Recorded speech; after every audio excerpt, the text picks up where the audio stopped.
반갑습니다. 모두 평안한 한 주 보내셨습니까?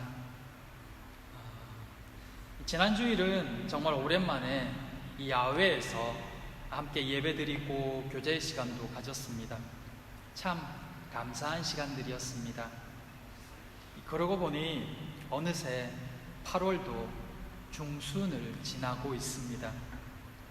휴가철이 되면서 독일에서도 다시 코로나 확진자들이 조금씩 늘고 있다는 소식이 들립니다.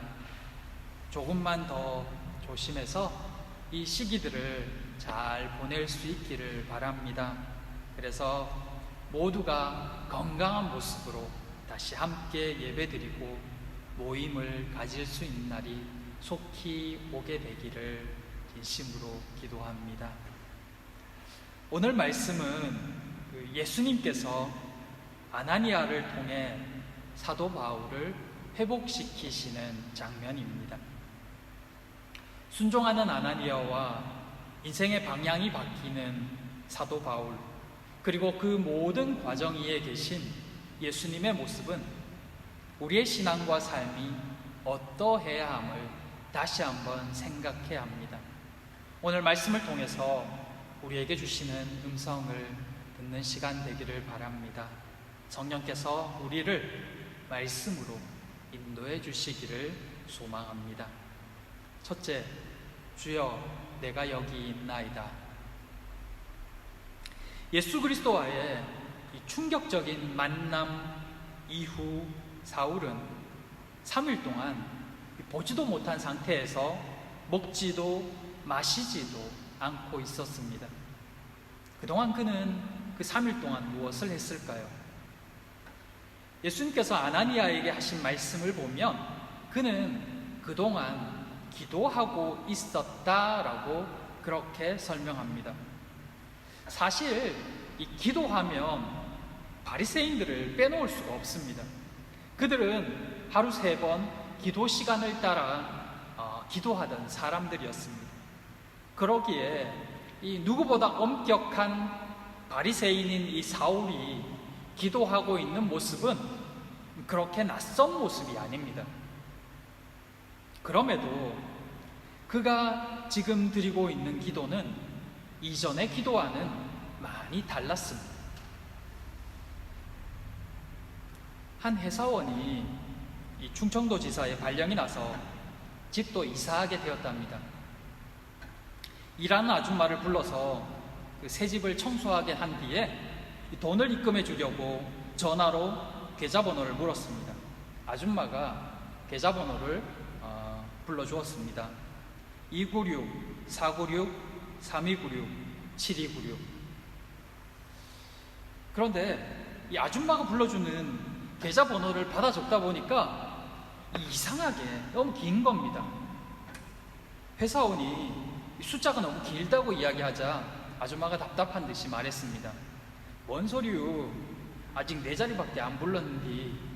그럼 다시 부를게요. 296-496-3296-7296.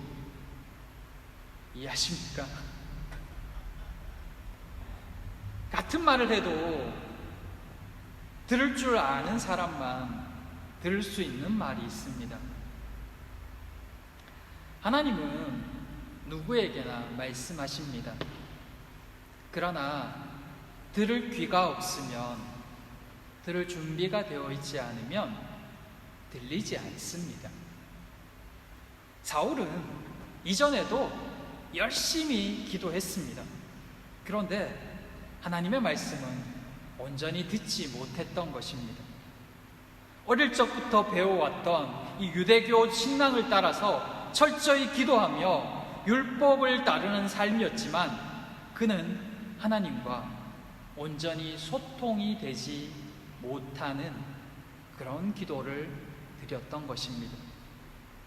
그렇다고 모든 바리새인들, 유대인들이 형식적인 기도와 신앙생활을 했다고 매도하는 것은 아닙니다. 그들 중에도 정말 경건한 이들이 있었고 그들의 삶은 하나님 앞에서의 삶이었을 것입니다. 하지만 이 사울을 통해서 알게 되는 것은 그가 아무리 경건한 삶을 살고자 노력했다 할지라도 하나님의 마음을 깨닫지 못하면 얼마든지 잘못된 방향으로 갈 수 있음을 가르쳐 주는 것입니다.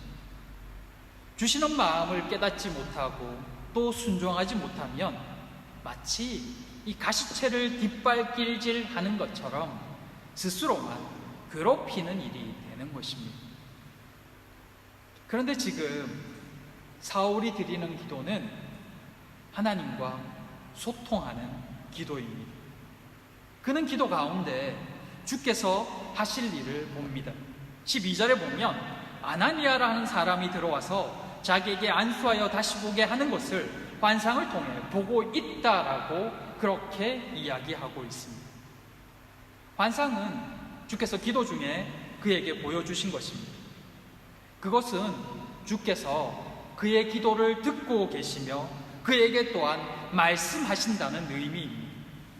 그것은 아나니아도 마찬가지입니다. 다메섹에 사는 아나니아에게 주께서 환상을 보여주셨습니다.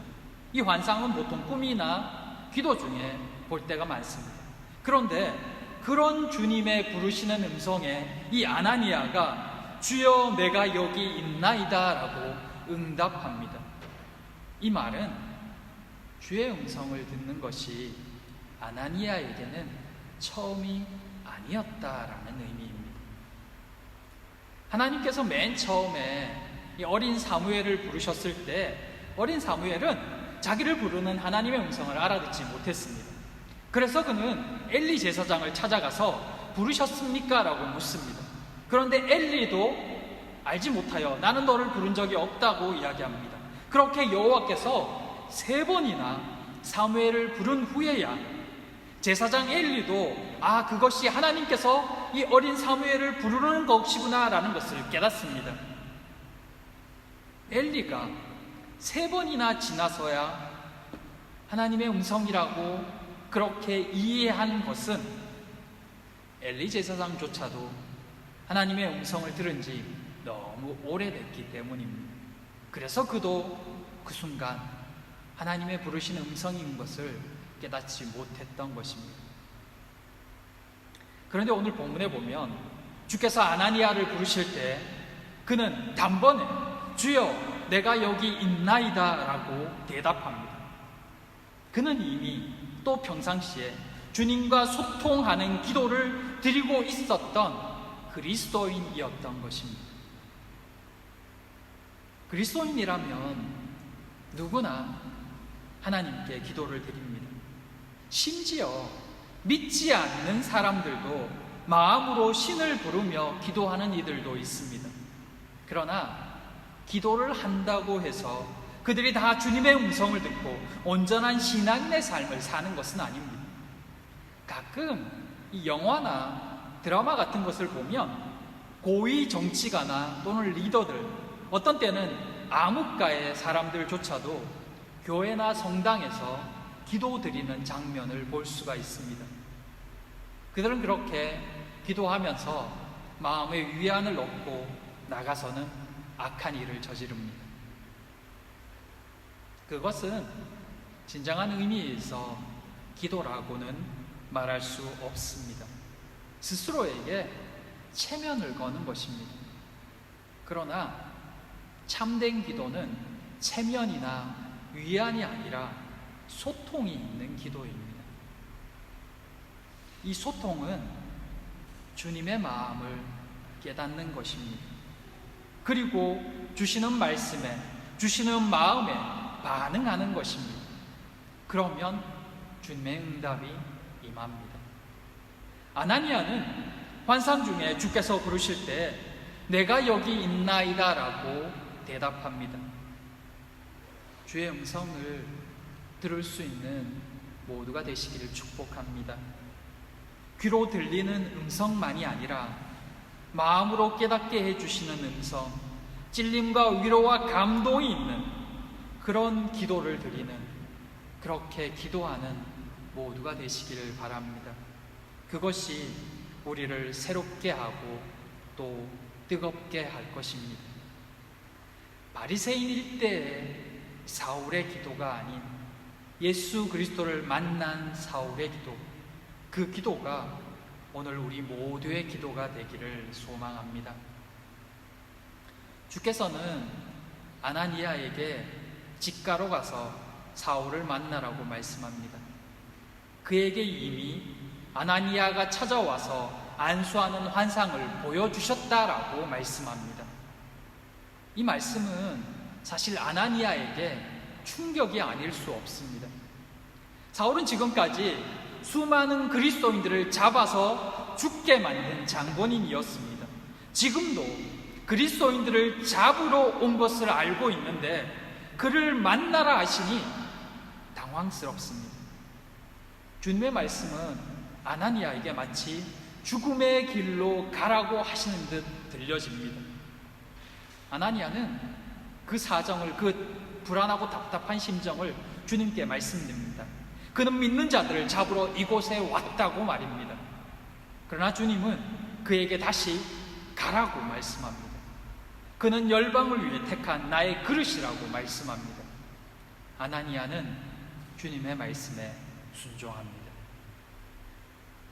분명 아나니아가 아는 사울은 선한 사람도 그리스도를 믿는 사람도 아닙니다. 오히려 해가 되는 사람입니다. 그러나 주께서 그를 택한 나의 그릇이라고 말씀하셨다면 그런 것입니다. 주의 말씀은 언제나 옳으며 진리임을 믿습니다. 비록 그 길이 사망의 길처럼 보인다 할지라도, 망하는 길처럼 보인다 할지라도 가는 것입니다. 그것이 믿음이고 그것이 순종입니다. 그의 순종이 하나님의 뜻을 더욱 드러나게 합니다. 그가 아니었다면 다메섹에 사는 그리스도인들이 그렇게 쉽게 사울을 받아들이기는 어려웠을 것입니다. 유대인들에게나 그리스도인들에게 모두 존경받는 이 아나니아 덕분에 사울은 좀 더 쉽게 이 다메섹의 제자들에게 받아들여질 수 있었습니다. 그러기에 주님께서는 아나니아가 안수할 때 사울의 눈에서 비늘 같은 것이 벗어지게 하셨습니다. 아나니아가 한 것이 아니라 주님께서 하셨음에도 굳이 아나니아의 안수를 통해서 그 일이 일어나게 하신 것은 아나니아를 사용하신 주님의 은혜입니다. 아나니아에게도 자기 생각이 있고 자기 감정이 있습니다. 그도 들은 것이 있고 상황을 판단할 줄도 압니다. 그러나 그것을 내려놓습니다. 주님의 말씀이기 때문입니다. 그것이 거룩의 시작이고 경건의 출발입니다. 그런 그를 주께서 사울을 세우는 일에 사용하신 것입니다. 형제 사울아, 자신을 잡아 죽이러 온 자를 향해서 형제 사울아라고 부를 수 있다는 것은 주님을 철저하게 신뢰하지 않으면 불가능한 일이었을 것입니다. 사랑하는 모든 평안의 가정들이, 모든 성도들이 이렇게 주님의 말씀에 순종할 수 있게 되기를 바랍니다. 그런 모두를 통해서 하나님의 뜻이 이 땅 가운데 모두의 가정과 일터와 관계 위에 아름답게 세워지길 간절히 기도합니다. 둘째, 눈에서 비늘이 벗겨지니. 자신을 형제라고 부르는 이 아나니아의 말은 사울에게 있어서 예수 그리스도를 만난 것 다음으로 충격적인 일이었을 것입니다. 자신은 그들을 잡아 죽이려고 왔는데 주께서 보낸 그는 자신을 형제라고 부르는 것입니다. 그리스도를 믿는다는 것이 어떤 것일까요? 형제라는 그 말 한마디에 참 많은 것이 담겨져 있음을 느낍니다. 예수를 믿지 못하도록 박해하고 그분을 믿는 자들을 잡아 죽이려고 했던 자기 같은 자도 용서하시며 받아주시는 예수 그리스도, 그분 안에서 원수도 형제로 여겨주는 사람들, 자신을 형제라 부르는 아나니아가 안수하자 사울의 눈에서 비늘 같은 것이 떨어지고 즉시로 볼 수 있게 되었습니다. 그는 일어나 바로 세례를 받습니다. 그도 이제 그리스도인이 된 것입니다. 예수께서는 이 사울의 눈에 가리워져 있던 비늘을 벗겨주셨습니다. 그러자 다른 세상이 열립니다. 그동안 자신이 알고 있었던 과는 전혀 다른 세상이 보입니다.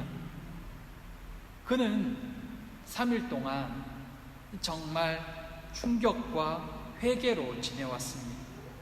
그 시간들은 그동안 자신이 저질렀던 죄악에 대한 이 부끄러움과 두려움의 시간이기도 했을 것입니다. 그는 예수를 알지 못했으며 심지어 그분을 믿는 자들을 심하게 핍박했기 때문입니다.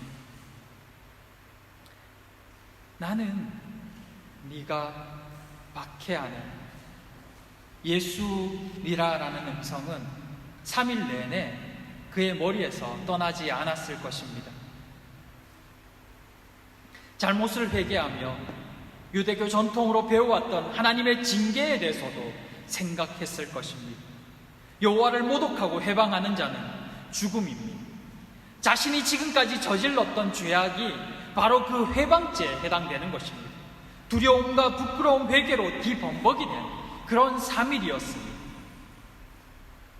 그런 중에 아나니아라는 사람이 자신을 찾아와 안수하고 다시 보게 되는 환상을 보았습니다. 그리고 정말 그 사람이 자신을 찾아왔으며 심지어 형제라고 부릅니다. 그가 안수하자 정말 보이기 시작합니다. 그 세상은 지금까지 자기가 보아왔던 세상과는 완전하게 다른 세상이었습니다. 마음 깊은 곳에서부터 성령의 충만으로 가득해집니다. 새로운 세상이 열렸습니다.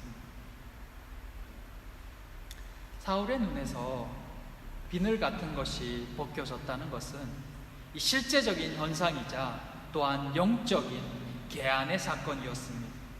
그는 예수 그리스도의 빛 앞에서 실제로 눈이 멀어졌고 그 빛으로 인해 눈에 이 상처를 입었을 것입니다. 그 상처가 이제 치료된 것입니다. 그와 동시에 그의 영적인 눈도 함께 떠졌던 것입니다. 그동안 보지 못했던, 볼 수 없었던 것들이 열리게 되면서 지금까지 자신이 알았던 세상, 그것과는 완전히 다른 세상이 그의 눈앞에 펼쳐지고 다르게 느껴집니다. 그래서 그는 세례를 받습니다. 이제는 예수 그리스도를 구주로 영접한다는 표현이었습니다. 그리고 제자들과 함께 있으면서 즉시로 각 회당으로 나아갑니다. 이 즉시라는 표현은 사울이 망설이지 않았다는 것을 보여줍니다. 복음의 진리를 깨달은 후에 그는 조금의 두려움도 망설임도 없이 곧바로 사람들이 모여있는 이전에 자신과 같은 생각을 하고 있던 그 유대인들에게로 바로 달려가는 것입니다. 그리고 그들 앞에서 담대히 예수가 하나님의 아들이라고 증거합니다. 듣는 사람들은 어떠했을까요? 듣는 사람들 역시 심한 충격을 받습니다. 충격의 연속입니다. 그들은 모두 지금까지 사울을 기다리고 있었습니다. 이제 그가 와서 온 성을 시끄럽게 했던 이 유대인 그리스도인들을 잡아갈 것이라 기대했기 때문입니다. 그런데 그렇게 기대했던 그가 회당에 들어와서 한다는 소리가 예수가 하나님의 아들이다라고 이야기하는 것입니다.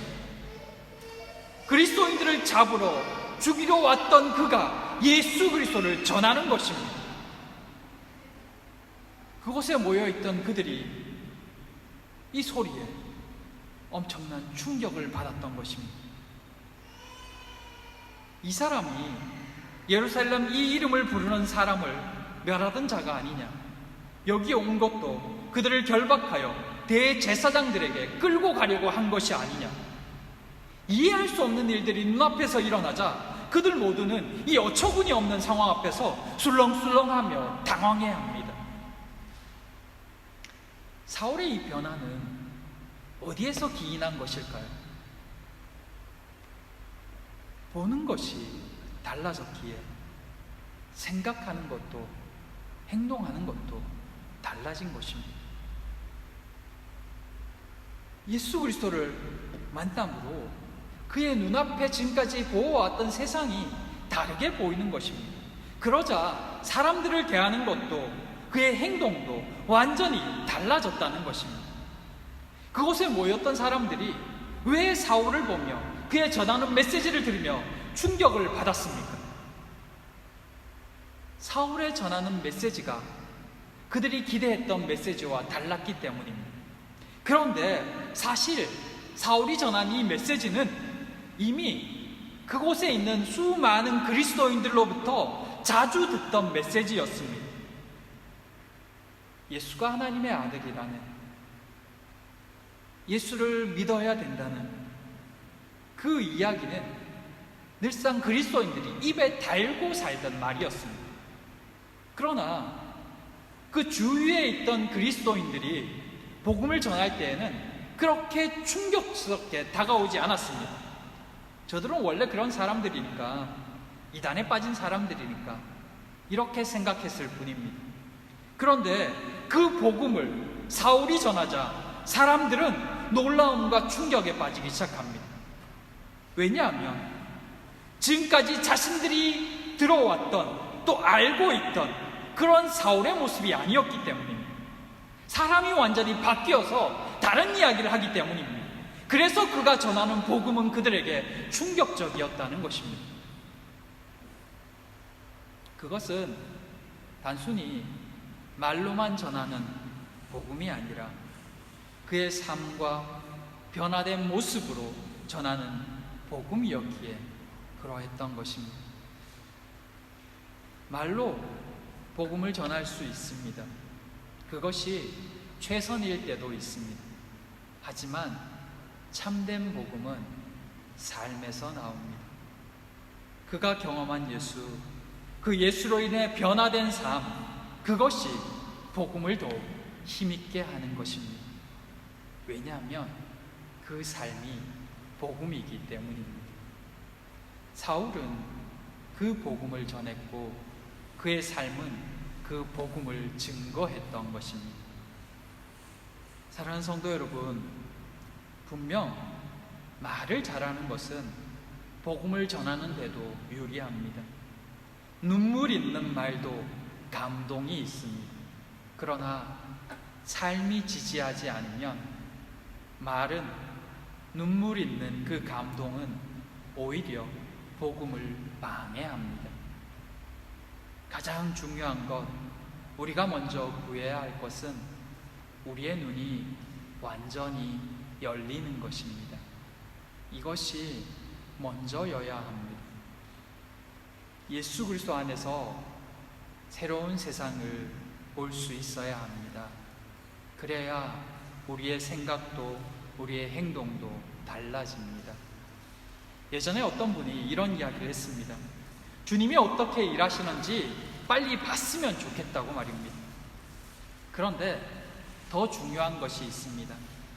주님이 일하셔도 우리의 눈이 열려 있지 않으면, 보고자 하는 마음이 없으면 볼 수 없다고 말입니다.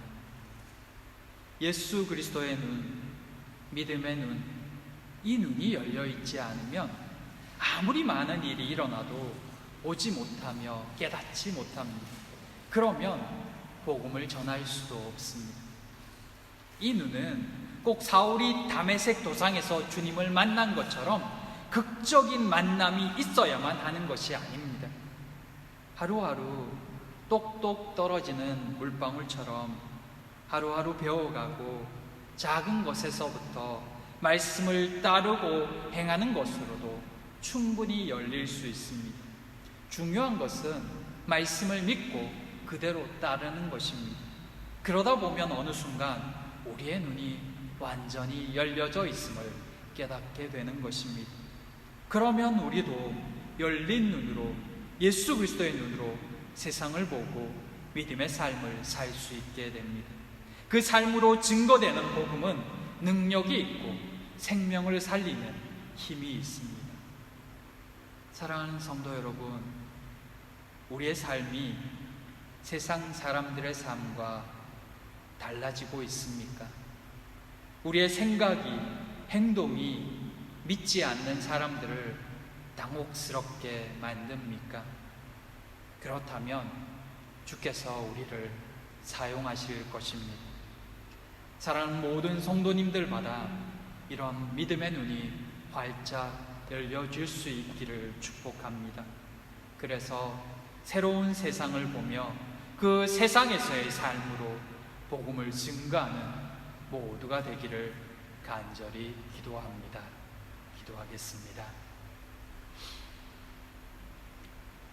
사랑과 은혜의 하나님, 예수를 믿었음에도 여전히 넘어지는 연약한 우리의 모습을 봅니다. 주님, 우리를 불쌍히 여겨 주시옵소서. 주님이 보여주시는 세상을 온전히 볼 수 있는 믿음의 눈이 열려지게 하시며 삶으로 복음을 증명하는 우리가 되게 하여 주시옵소서. 보여주는 신앙인의 삶보다는 보여지는 신앙인의 삶을 살아가는 저희가 되게 하여 주시옵소서.